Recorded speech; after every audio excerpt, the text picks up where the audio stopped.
Hojik tang kunteret bubon baruni bubon baba baruni numit ki khoi numit yung bapung tarani thoi chap chana tare mi si yam phajana tille hai tare lakpaga chatkhiba kumdarak pa somda kumdarak pa su yauri hojik phauda asina hojik ta thunglaba kanguni group tawdana chatna ba su yaure hojik ti akhoi gi pareng si queue si phajana yam phajana sange yam phajana akhoi gi mi mani ahum mari manga taruk tare nipam mapan tara amthoi tan mi sam sani gi queue da pareng ahum thoktana yam phajana akhoi gi kano tawre aduga lampakta leiriba mawong su yamna mawong amada akhoi gi mela gumada tinba dauna tawre pung baro numiti chap yunge bobon mathaksi nuksit ayingba phajana silli adubu sariba nuksa dagi angamba kathok kasin tawsidadi asaba mafam gumna humangdi phajana sapchana sawi sini leirise yam phajana sangna laisang mangda lega sumaina yam sangna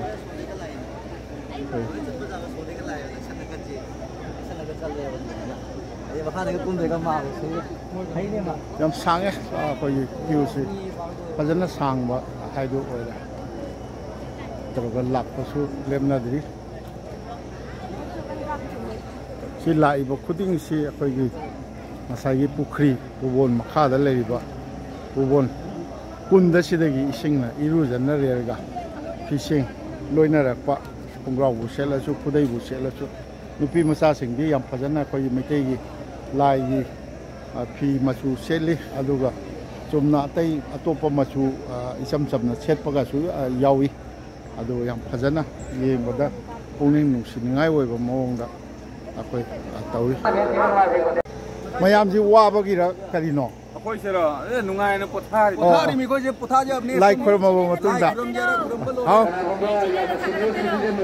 ai manindra konsamena lebi bema karongino akoi kasargi sonai kari chingdum lekai pur koi pullaga noi lakhipur ga loi thaga khamda ai manindra konsamena ta check tawbi ko thaga yengbi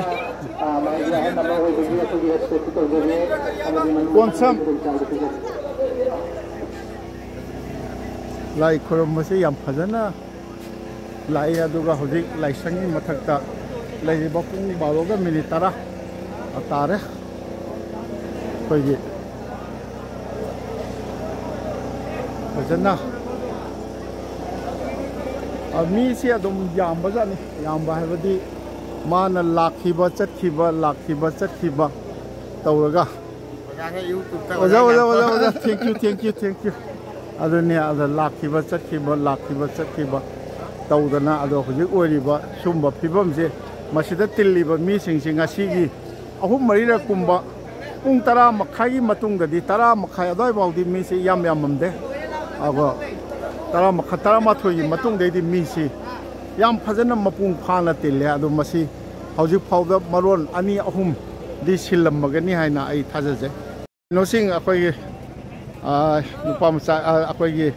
inau sing isa sing khara so ten kapor adana yam phajana nungaina kadai gi no ingon noi bon tarapur kanguni na bon tarapur kangu yare thank you isai kongbi somda so mayam mathakta pothana dana leiri isa dum yam bajani adubu mamangai aina tu ahan ba 2006 adegi marakta amu madu 11 12 to oramdo mali aduga 2021 dusu khadadi ahong badi leirame mayang singi mandir nongdir mayam ama sajelame 2006 ta laksagi matam dadi mayangi thoina asigi mangda leiriba akhoi mayam pothana bam oriba yum sanglen na sin natan leramde aduga sidai da bubon karak pasim ayam si mari ai nang hatang lambi da lepa matamda hekta mi group จะมมังเทียงนาบะที่จะเตียนก็สู้ตัวเดินนะที่เลยโอ้ไอ้งานกักลักเตะสินะคอยกุมเถอะคำกี้ไก่นอนได้เลยบ้าไก่นอนนี่น่าไม่กลัวเลยไก่นอน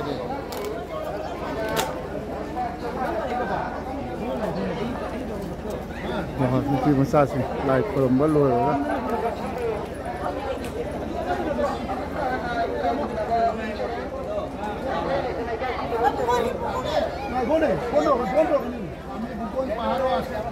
ได้กระลุงกินเนาะ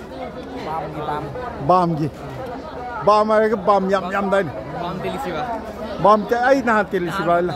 เตลิสิบะละเนี่ยเตลิสิบะละ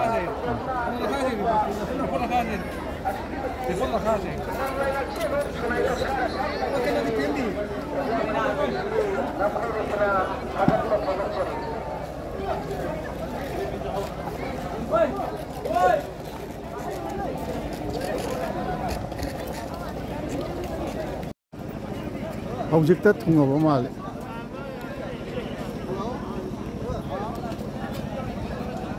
ยังกี่สุดสั้นนะทั้งนั้นมาโยนบะ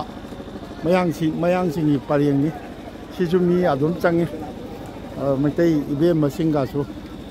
สุดาอดุมซาดนะทักตันตัวดีที่จุไม่ยังกี่นี้ไม่ยังนะเขาเพราะครั้งเดียวไม่ได้เดือดจังเดียวจะมวยมาชูกี่แต่เราก็ตัวดีทำไมตอนนั้นกักขัดนักที่ว่ายาวดีอะดูก็กุมเท่าไรก็ต้องมาสู้ยาวดีโอ้การีมามาทักพบกักขัดเลยอะดูงั้นสิไลฟ์แบบมีสิ่งที่อายังบ้า80% ดีคงนักการ์ดมีไว้สิ่งงักแต่นี่อัตย์ขนาดมันนะไปการีด้านฮารุสิ่งที่2 wheeler ด้านสิ่งชั่ว2 wheeler ด้านหลักว่าดียาวอะดูลอยน้ำมันละ2 wheeler ด้านการีด้านหลักว่าดีนัดเตะมายังสิสักสาวผมสิ่งนี้มาทักตามารู้นะบาลันตีอาร์สิ่งที่สาวผมกัสูespecially มวยนะมาพัมอามาดะฮินดูสตันแคเทอริงไอ้นะมาเที่ยวนี้ไอ้นั่นอาหารไอ้จะรีบอดูดีเดชิดนั่นนะตัวนี้มุพีมาซาสิโปรเจกต์ทุ่งนาราบะอิโรมาทัศน์ระตัวการีน่ะสู้ยำไหล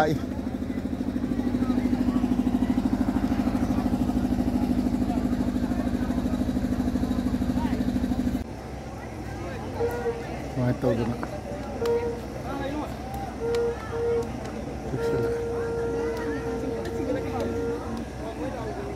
ลายคนมือก็ทอลควันลำบีดียำเชลลี่อ่ะน้อง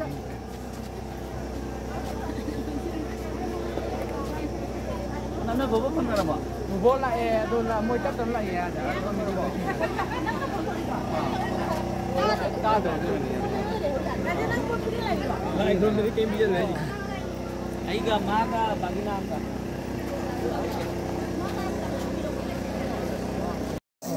แต่อุจารีบุญกล่าวว่ากี่อุจารีไอ้มิงทิ้งงงบิจอยกุมารก็จะไอ้จารีบุญกี่ทิ้งงงคนไหนบ้างทิ้งงงคนใดเนี่ยบ้างอะดูทิ้งงงคนใดใช่ตานะบุบนบ้าคนบ้าหลักปีเสียอีท่านได้หลักปีหรอกกันนั่นแต่ไอ้เขาเจ้าจะไอ้สักสิลเจอร์ได้เซตล์ตัวเจอสิลเจอร์ได้หลักปีเนี่ยบ้างอะดูการีคุยขันบีบ้าไอ้ที่การีสมนุ่งไงบ้างกี่หลักปีว่าระนุ่งไงบ้างที่ไฮบ้าจัดเด้คุยกี่บนบารุนิเซ่คุยกี่กัตอาสามกี่วันนี้จำนำมิงชัดปะไอ้ที่กี่มายามนั่นสู้คุยเจฮิกยามามังที่กี่คุยนักงานวันนี้ที่กี่สมคุณน่าจะนั่นหลักปะเนี่ยดูไอ้กี่สุฮันsecond timeนี่ขันดีขันจะแบบที่ไอ้ขันจะแบบมันสิกันเอาโม่จ้ะฮันจริงก็จะไอ้ยังตั้งมันสินวลนี่จะกี่อีจ้ากี่อดูกี่กันนะหลักนั่นว่ายาวเลยปะคุยยาวแต่คุยกี่เดือนดูกันบ่ดีนะจะได้สมทุนนะคุยกี่คุยป่าวกันนู่นที่ดร์สันเสียมันพร้อมจะกี่นั่นแหละ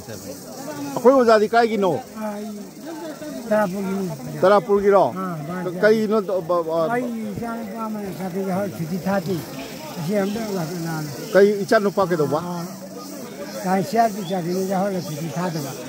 เอาไปนู่นชุดท่า adugi laki ya ba oh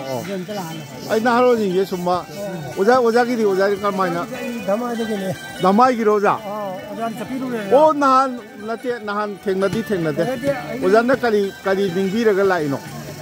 as lai family lai kharam la pani na oh chumna oja nungai ja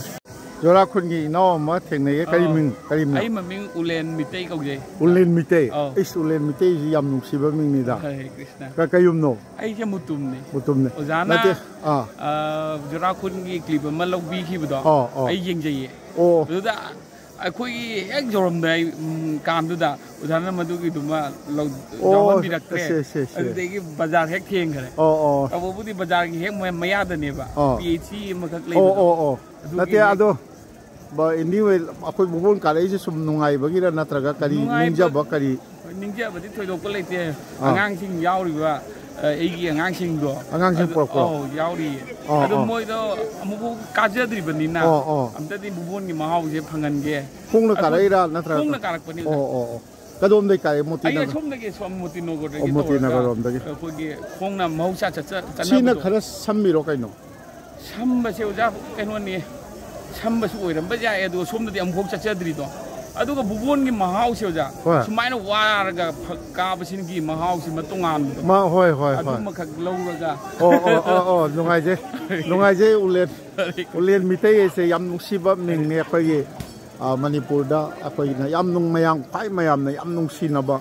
kabi malleram ne ulen mitei na akhoi gi isai ga su iba oja ulen mitei bo hekta ningsengal ai oja manipur da sahi manga leirak pani oja su ai theng na ja khare adu bo theng na utre ado ai oja ngana pi oja gi da sa oja kan gi da lakpati gi da theng na be ai oja lakpati gi da adum marang dum chacha bani oja ga kucham na ge ga kui ra bani nungai je sumai lei biram ba yam lai ba bani nungai je ule oja je ka dom de lei biri ba ai bon tarapur kumtha jaraga ai imphal yojana ba tawjarani nuksa sabani na atai khundi mathangi ningdam da na da yekra di mathang ningdam da amu khauge ai thungna di ai nungai je ala hojik se nungtil gi pung kano ani ga kano tare ani ga minute tara manga nasil ka dore mi su losil e hai tare losil e adu kunda da ano holak ko mi iru jaba su kaya yaudre ai sum mathang ta chachage ko ingbra ba moi masu tari ki phiran paiba nupa masa ani thengnei ada ai kainom ta hangge noi phiran ji paiga kakhlei ro karum dei karai moti nagar rum dei karai ra ka de karai no moti nagar noi ka wai no badarpur gya badate noi na kaino karai je noi khiteng punna ong ta leiu na chandon ka na dungsi na thiliba number 1 noi phiran ji pairaga la ise kari wakhal noi wakhal da kari phaujaraga la ino akhoi ngase maitai nga toina ka basiga no boina harau na khusu ek sala tare ki phiral se pairaga kajening noi pokpa harau ko nang na min kari ko ba agi ming bisal singha ko bisal kayum no yumna langam nang ba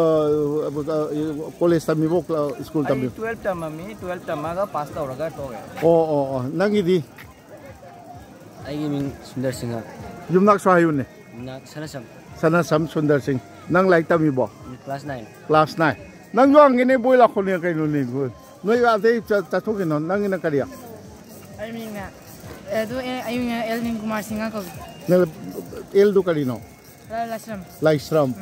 Masatu nang like tami intro. Mab noy pun na lego ka ikan masatu nang maming ong tahay sa pajagra. Second bit ano? Ha? Ayun second bit ano? Second bit ano kayum no? Yum na kayo. Sagay. Ha? Sanasam. Ibe man nang may mamaro kay no?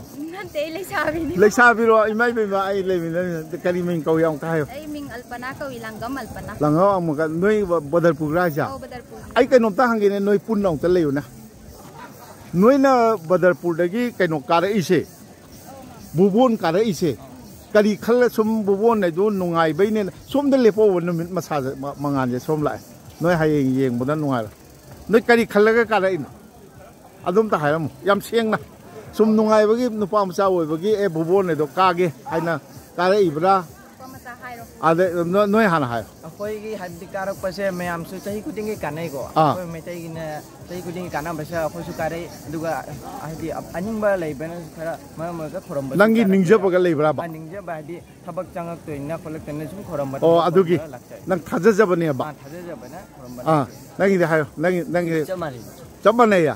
ꯕꯣꯏ ꯅꯪꯒꯤꯁꯨ ꯍꯥꯏꯌꯣ ꯅꯪ ꯀꯔꯤ ꯅꯤꯡꯖꯕ ꯀꯥꯔꯛꯏꯅꯣ ꯁꯨꯝ ꯅꯨꯡꯉꯥꯏꯕꯩ ꯀꯥꯔꯛꯏꯔꯥ kari ang tahay. Ibe man lang yan, nang kari ninjaba labor na traga, ninjaba yap thajaba. Ay ko mama karak pa se mari rak surya ba ko I live doy na. Do sum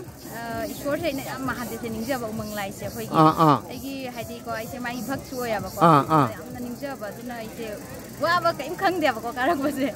Nungsu nungai ngani. Nungsu nungai do mayam se uba se ko. Nungai ba oi na sum. Kuram jare hadi yam mana lai short kuram se yam nungai ji. Ibe mo fuji kari tauri. Ai di like second year lore aduga lore ka sum da handcraft sum mai. Faye. Adu aina ngarang thengna macha gi dam ta kara imni gai ba thengnei ba. Adu mai tawdana. Fare nungai na. Noi amuk kumdorom ni na hujia. Kumani mama madu mama kai lambi. Ai di Manipur gi ne. Manipur gi khurai konsam lekai hai na amal lei.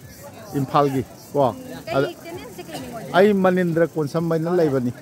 Ko. Ai su channel pai ba ko mama du na hang ba. Khangna se Manindra konsam mai na lei bani ko. 제 당점 볼까기 히로 그래 아무 탱네 난 민도 그래야 ai budi ba ông anu câu ya do moi hong se ông tới lo đây đây gì cái cái nôm hàng đôi nơi đã ăn thuốc trang chứ lo nên mình hay ai mà mình persanto cái yum no 당점 persanto ai bộ cái nó là con nè nơi đã cái nôm ta hàng ngô kìa nên nằm mình cái cục à anh làm nhưng mà cái yum no nơi nó 당점 cái đây là bố vốn cái khối làm bớt lại sao kari khalla lai na sum nungai bagi na hawe bagi nungai bagi lai na traga nogi na pungning na ninja baga yaw haidi asi ai am ta haige hayo aduga khoi asida angang oi da haida ba khoi na an ase buhon se karak si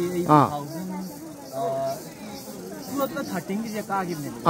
aduda idi ai honda incident am phangna gi bai thai aduda haidi khoi gi hojik me noiba kaino si lai si maning da kaino Parvati hai ka da asida yi thaja bam lei ge ba adugi khalaga bugun sei gi yam tina kaino to bam ne hai ni nang thaja lei ge thaja ba se ai yam tin thaja bam phang gre da explain di to jaro ge ba ko hoi ne marum khara lei ge ne ba adu dumai na khara lei gre adu hojik se bugun se ko yi wana hojik de kare hai ra ga koi sida khuram ma se di bo je phang da do ka dum ga wakal nang thaja ja ba thabu thaja ra di ali nang gi di kelna hai Jayim da to bani hai na idum hai bi khar kan na hai un nu pa thong na hai o kedar ado sum khalai ne ba nungai bagi lai su khum ba oi lai khum boi na lai da di thaja ri ba ali nang gi de ang ta hai moi di chahi am gi manung da amuk tang to wa harau kumai ni na mai tei gi oi na ado mai tei gi di sum sidar koi muang lak pro noi kaya rak sura karai sa ai karai ja na ka ahum lak ado noi mamang da chakhi boga handa ka mi tin ma ji kana hele mamang gi na khara tin mamang ne hele wa le ne huji ki ba losil lak padau na tawle ne ko noi na kai de no nang kai de no ai kai de no ni ai sunai de ya na kai kari khalla ka dai no bobon sa bobon sa ang tang live phang gai na live yang tang bor se pa ni la gai na kari ni la morok thapam tang phang gai bai na nang kari ming ong thai na joy chandra ga kayum no kum nati yum na kari no ba na che kari ai ni pukram bam ne ba yum nak to yengo yum nak hai ba nang thabok phangjage na ni than nang thajan na ni ri ne ba nungai phangba ju bor phangbo oi san wa nungai sini bobon baroni nupa nupi lai committee na nupa nupi haidana khaidok tana thamba si taksil khamjil ado ayamba mi hannagiba lai khoiram amaga hojiki matamdadi loisile hojik pungani makhai Mars ki tang 19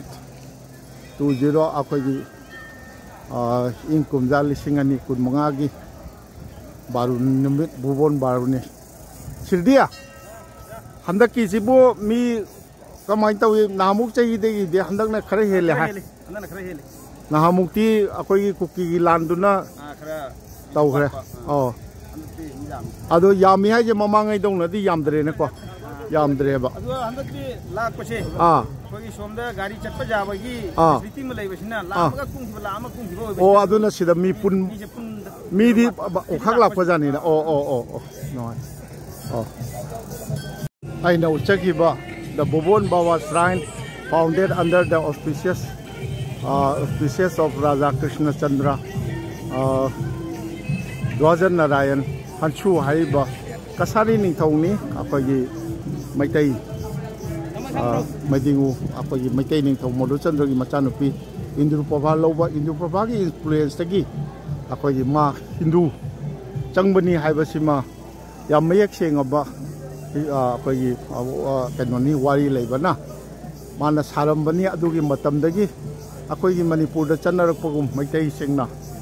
akoigi Manipur da akoigi Nongmai Ching kadana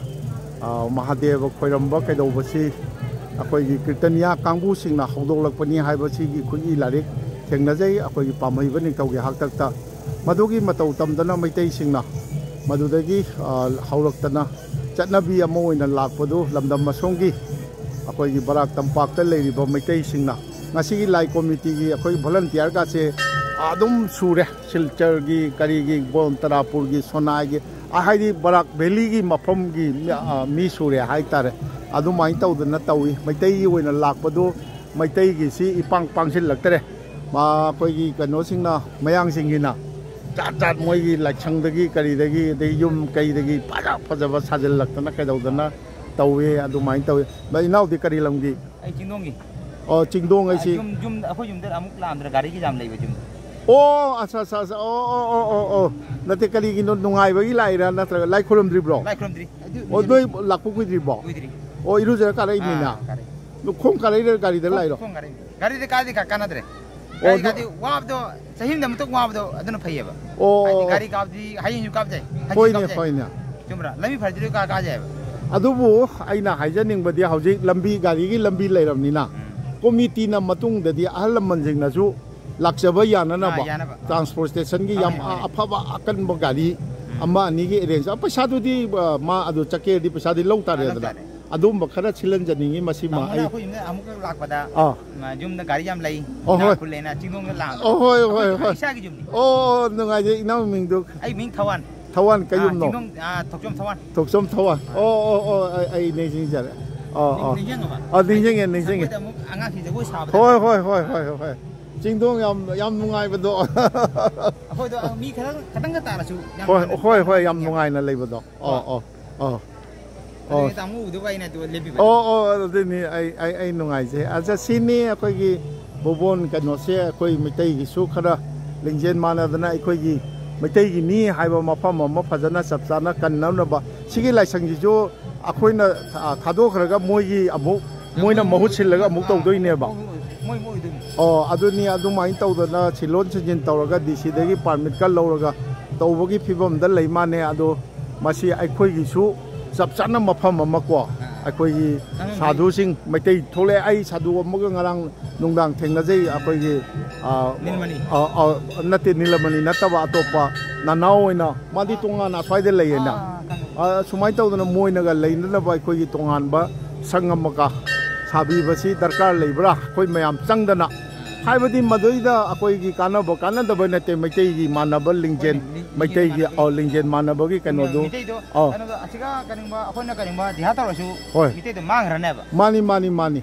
aduni masi haijaraga akoi gi bobon baba gi laisang mamang sida ayang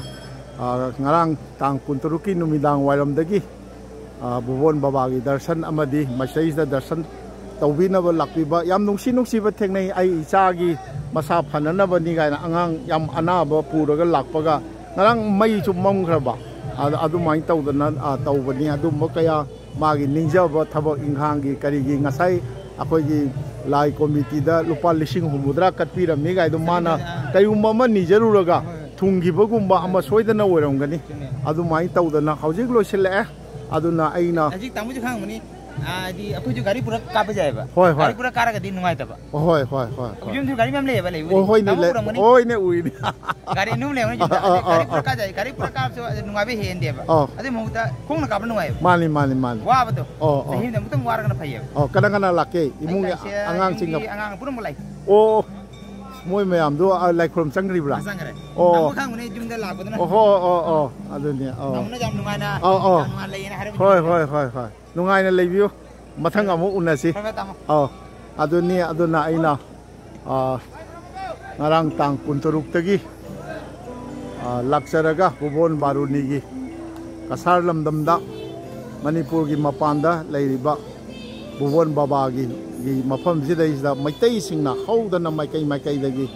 akoi naha ahan naha angang khaktana laknariba aduga akoi bubon baba gi darshan khoirumba lakna base chingoi rupajo haire kaisu kaide ado sumaina tawbugi paudam tamjabasi hojik pung ani makai tarakpa matam sida loisil abani na ai loisinjage aduna karawai gino oza gi so somda opta lepiu na ai lepro wali lepro gila oza gi keno social page to bang adu subscribe tamjage manindra konsum ko ni aduna hojik pung ani makai sap sana tare ngasi tang kuntret ing kumja lising ani kumangagi